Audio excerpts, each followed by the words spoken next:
I never thought I'd be the kind of person writing one of these posts. For years, I've read stories on this subreddit thinking, yikes, glad that's not me. Especially the messy ones. And now, here I am right in the middle of my own disaster, still trying to make sense of it, unsure what my next move should be. To set the scene a bit, my boyfriend, Mark, and I have been together for 5 years. We met back in college during our sophomore year at a frat party neither of us had any real interest in. One of those nights you get dragged to and instantly regret. We ended up tucked away in a corner, trading sarcastic comments about the people around us. That was basically the beginning of us. Ever since then, it's been me and him. We moved in together right after graduation and casually talk about marriage now and then, not urgently, just one of those someday things. Our relationship has always felt steady. We rarely argue, we like a lot of the same things, and we just genuinely get along. Sometimes I wonder if I jumped into something serious too early, but those thoughts don't last long. Mark is kind, grounded, and we've always felt like a good team. One of the constants in our relationship has been our best friend, John. He's been around since nearly the beginning. Mark and John go way back, they were high school friends, and I met John at another party early in college. The three of us clicked almost instantly and basically became a little trio. John is the spontaneous, adventurous one in our group. He's always off somewhere, climbing mountains, trying odd street food, disappearing for weeks at a time to some country you've barely heard of. He works remotely in tech or something like that, so he has the freedom to bounce around constantly. He's single, super independent, and totally lives in the moment. Honestly, I think that's part of why he and Mark get along so well. Anyway, just a few nights ago, Mark and I went to a birthday party for John's sister, Katie.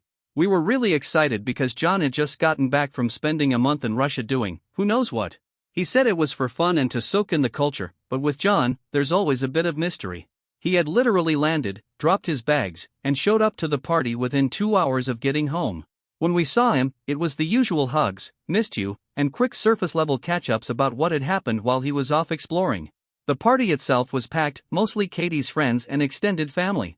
After about an hour of small talk and mingling, John leaned in and suggested we dip out and hang at his place instead so we could catch up properly. That wasn't weird at all for us. We're the type to get socially drained quickly, and most people who know us expect us to bounce early. Katie barely reacted, just rolled her eyes and gave John another hug before we left. John lives about 15 minutes from the party, so we grabbed an Uber and headed over. I was shocked at how tidy his place was considering he'd just gotten back from an international trip. I'm guessing he has a cleaner or maybe just prepped before he left. We all settled into the living room, and John started telling us about Russia, showing us pictures of cathedrals, marketplaces, and these bizarre-looking snacks. Mark, for some reason, kept bringing up Russian women, which was kind of irritating, but I let it go. John just laughed and said they were gorgeous but intimidating, which honestly sounded pretty on-brand. We were maybe an hour into hanging out when John casually took out a small capsule and popped it in his mouth with a sip of water. Mark asked what it was, and John, totally unfazed, said it was a plant-based stimulant he picked up in Russia, something to help with the jet lag. He made it sound like he was taking a multivitamin. Then, just as casually, he offered one to each of us. Like he was offering gum. At first, both Mark and I declined, and Mark started teasing him about always hauling back weird stuff from his trips. That's just who John is. Last time, it was some horrifyingly flavored caffeine gummies from Japan that somehow worked like rocket fuel. The conversation shifted, and John started defending his mystery pills, said they were from a legit pharmacy over there, and customs didn't even blink at them. He pulled out a bottle with a bunch of capsules and Cyrillic writing on the label. Mark inspected it like he was a chemist, then shrugged and said they were probably useless but harmless. Eventually, Mark took one. And after a few minutes of me going back and forth in my head, I followed his lead and took one too. The thing is, it felt normal at the time. We've known John for years, and he's never put us in harm's way. We honestly thought it was just another one of his quirky travel finds, so we moved on. We kept chatting about his trip and ended up ordering pizza since none of us had eaten much at the party. We were halfway through the pizza when I started feeling different, but not in a bad way at first. I just felt amazing. Like, euphorically happy for no reason. Colors looked brighter, the pizza tasted like the best thing I'd ever eaten, and everything John said seemed hilarious. I was talking more than usual and laughing harder than I normally would. At first, I just figured I was in an unusually good mood. Then I went to the bathroom to splash water on my face. The water felt incredible, like electric silk. But when I looked in the mirror, my pupils were huge, and I mean massive. That's when the alarm bells started going off. The bathroom felt oddly cozy, and I remember being mesmerized by how soft the towels looked. That's when I knew something was up. I walked back out and told the guy something wasn't right. That's when John came clean. Okay, so, don't freak out, but there was a little Molly in those capsules. I just froze. MDMA? Are you serious right now? Panic hit me hard. I've never touched anything harder than weed, and even then, only occasionally when Mark and I want to zone out during a movie night. I've always been pretty clean, not preachy about it, just never interested in pushing those boundaries. Mark seemed more annoyed than anything. He gave John a dude, seriously, look, but he wasn't spiraling like I was. We got up to leave, with John calling after us, apologizing non-stop as we walked out of his apartment. We sat down on a bench outside, still trying to wrap our heads around what just happened. Then, right as we were processing everything, Mark started feeling it. His face lit up in this goofy grin, and he started playing with my hair, saying how soft it felt. And weirdly, the anger just evaporated. Everything suddenly felt warm and glowing and right. I felt so deeply connected to Mark, like I could read him without words. Then his phone rang, John again, still apologizing. And somehow, don't ask me how, we invited him to come hang out with us. I still can't explain that part. 1 minute we were furious, and the next we were texting him to come down. The three of us ended up walking to a nearby park. We just talked. 4 hours. It felt like the most real, emotional, soul-bearing conversation we'd ever had. Looking back, it was probably just regular stuff that felt deep because of the Molly. I remember John opening up about how isolated he feels, even with all his traveling. He said sometimes he envies the closeness that Mark and I have. Mark admitted he sometimes worries we settled too soon and missed out on things. I went on some long, impassioned speech about how much I love both of them. I remember telling them both that night how much they meant to me, how they were the most important people in my life. Pretty cringe when I think about it now, but at the time it felt so real, so raw. At some point, the temperature dropped. It must have been around 2 or 3 a.m., and we were all huddled on that park bench, discovering that even the smallest bit of physical contact felt incredible while we were on that stuff. We were pressed up against each other like penguins, just soaking up the warmth. The conversation shifted, how, I honestly don't even remember, but suddenly we were talking about sex. I think it started with John mentioning a hookup he had with some girl in Moscow, and out of nowhere, he casually threw out a question, wondering if Mark and I had ever thought about bringing someone else into the bedroom. I didn't immediately catch what he was implying and kind of just laughed it off with a dumb, yeah, that'd be wild. But Mark didn't brush it off as quickly. He replied with something like, maybe, but it's hard to find the right person for that kind of thing. And then John, totally unfazed, says, well, I'd be down if you ever wanted to try it. Now, under normal circumstances, that would have been incredibly awkward. But in that moment, it didn't even faze us. Everything felt mellow, relaxed. We kind of chuckled and moved on to other topics. In my head, I chalked it up to John being his usual provocative self. He loves stirring the pot and saying off-the-wall stuff to get a reaction. I honestly didn't think he meant it. We finally left the park just as the sky was beginning to lighten. John walked us the 20 minutes back to our apartment.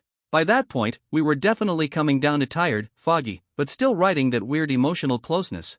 We hugged goodbye outside our building, and John apologized again for not telling us what was in the pills. I remember saying it was okay and even told him I had fun. Looking back now, that really messes with me.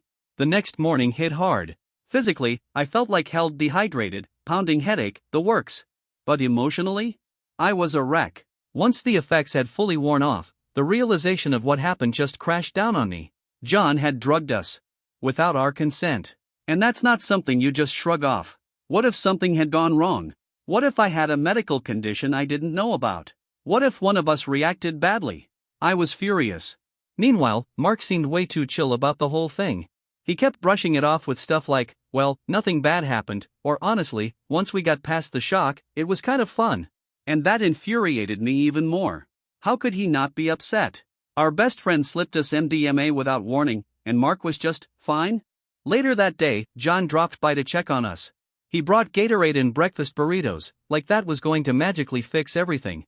The second he walked in, I lit into him. I told him exactly how betrayed I felt, how we crossed a massive line, and how wrong it was to take away our ability to consent. He kept saying he thought we'd enjoy it, that we probably wouldn't have tried it otherwise. He said he'd done it with other friends before and they'd all had great experiences. That just made me angrier. The fight escalated fast. I was yelling, John was falling over himself apologizing, and Mark was stuck in the middle trying to play peacemaker. At one point, I just snapped and told John to get out. He looked genuinely hurt, like I'd smacked him in the face. But he left without another word. And then Mark got upset with me, said I was being too harsh.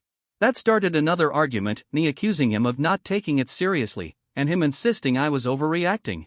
We eventually calmed down, but there was definitely a thick layer of tension between us after that. Still, even after everything, the three of us kept hanging out in the days leading up to John's next trip. He was heading to Germany for some tech conference. The first few hangouts were uncomfortable, but we've all known each other so long that we kind of slipped back into our usual rhythm.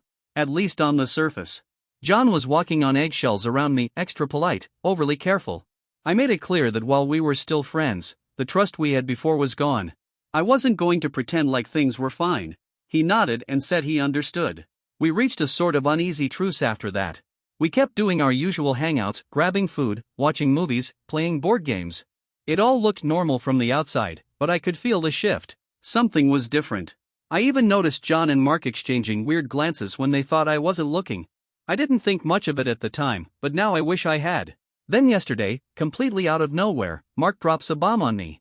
We were sitting on the couch after dinner, watching a show, when he pauses the screen and turns toward me with this weirdly serious look. I had no idea what was coming. And then he says he's been thinking a lot about John's threesome idea. At first, I couldn't even process what he meant. Then he clarified he and John had already talked about it. They'd been discussing the idea, and now they were just waiting for my green light. I was speechless. They'd been talking about this behind my back? After everything that happened? After John drugged us? Mark started rambling about how it could be a fun, safe way to explore something new, how John has experience with this sort of thing, how he'd make sure no one felt uncomfortable. He even suggested it might help us move past the MDMA situation and grow closer. I couldn't even string a sentence together. I had to get to work anyway. I was already running late, so I just said, "We'll talk later," and rushed out the door. Since then, I'd been avoiding going home. First I told Mark I had to stay late at work. Then I said I was getting drinks with coworkers. Now I'm just sitting in a coffee shop, typing all this out, still not sure what I'm going to do when I walk through that door. Part of me wonders if I'd been in this relationship too long without experiencing more of life. Before Mark, I only had 2 relationships, both short and not serious. I'd be lying if I said I'd never been curious about trying something outside the norm. And I'd also be lying if I said John wasn't attractive. He's got that wild, spontaneous energy that's always been a little magnetic. I've had a tiny crush on him for years. Mark knows that. He's teased me about it more than once. But I never acted on it. Still, this is our best friend. Crossing that line feels risky. What if it ruins everything? What if we can't come back from it? And I can't ignore the way this whole thing started. John slipped us a drug without telling us. That is a massive betrayal, no matter how fun the night ended up being. And the fact that Mark doesn't seem bothered by it? That's been gnawing at me. I can't help but wonder if he knew. If this was something they talked about before that night. Did they plan this together? Was the MDMA just a setup? He's never once mentioned wanting a threesome before. But now, suddenly, he's already had a full conversation about it with John? I don't know how to feel. I don't know what to think. I've never been in a situation like this before, and I don't know how to move forward. Any advice would seriously help. Update. A few people in the comments totally misunderstood my relationship with Mark. Look, I get it, this story is wild. But no, I'm not some doormat. And no, our relationship isn't toxic just because one incredibly messed up situation happened. We've had 5 solid years together. That doesn't disappear overnight.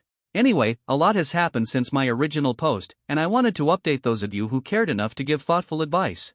I really appreciate it, honestly. You helped me feel like I wasn't alone. It's not exactly something I could casually bring up over brunch. Hey, so my best friend drugged me and now he and my boyfriend want a threesome isn't exactly small talk. After reading through the first batch of responses, I realized I needed to really pause and figure out what I want for myself. I was still sitting in that coffee shop when Mark started blowing up my phone, asking when I was coming home. I didn't answer. Instead, I texted a coworker and asked if I could crash at her place for the night.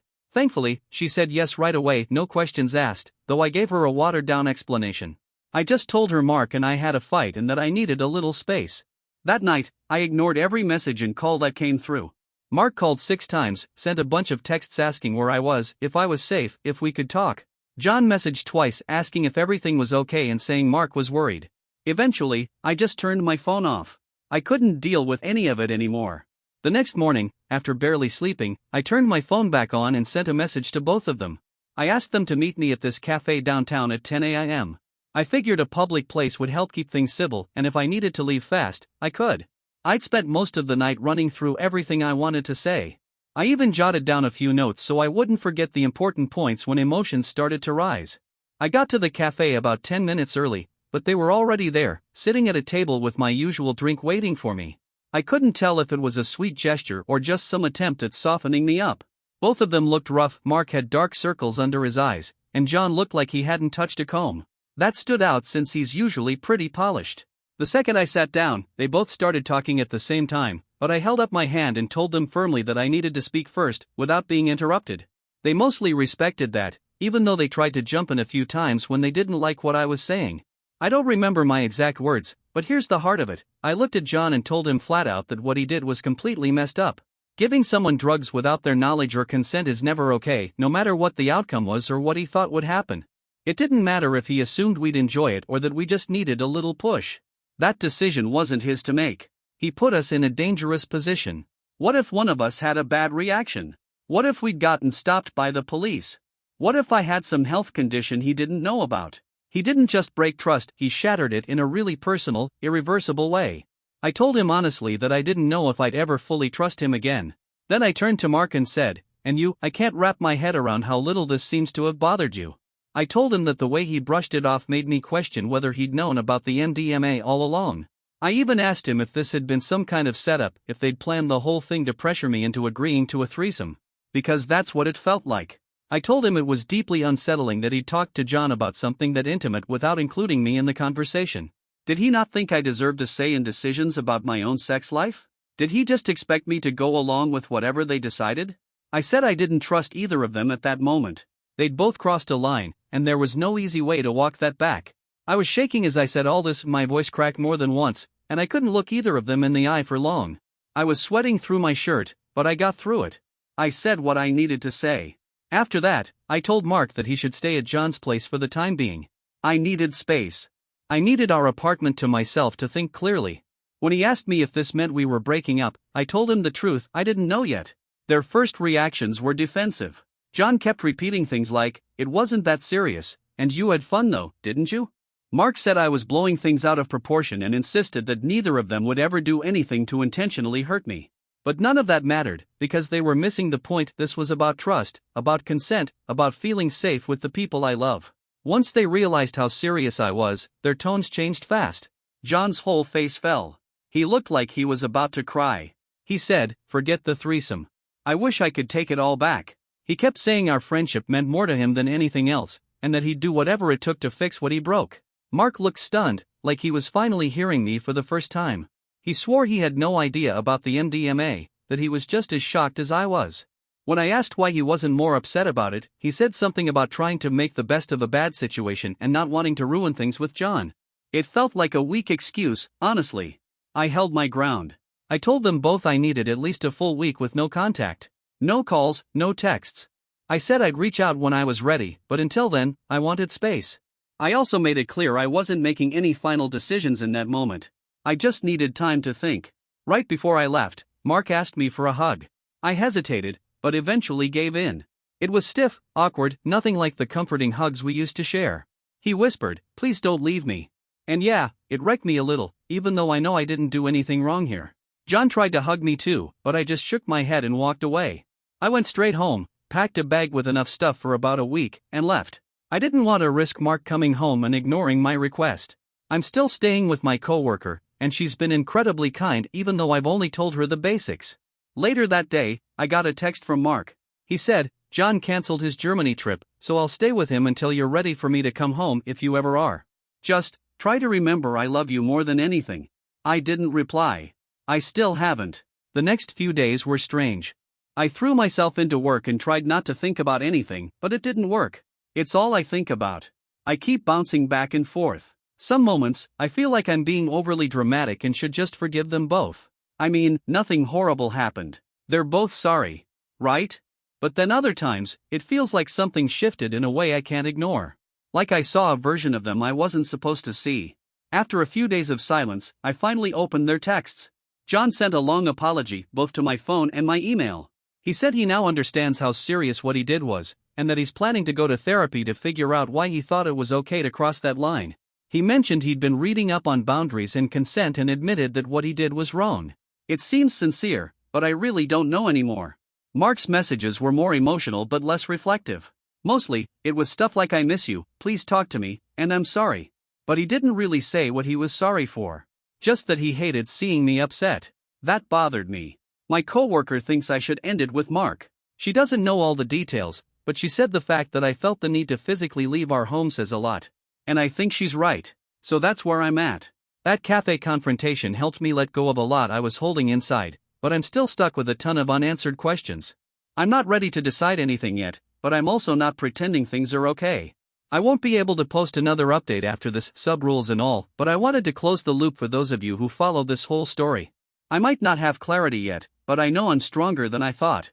And I want to thank every single one of you who took the time to listen, comment, or just be supportive. It helped more than I can explain. I never thought I'd find myself in a situation like this. But knowing strangers cared enough to have my back, that made it a little easier to get through.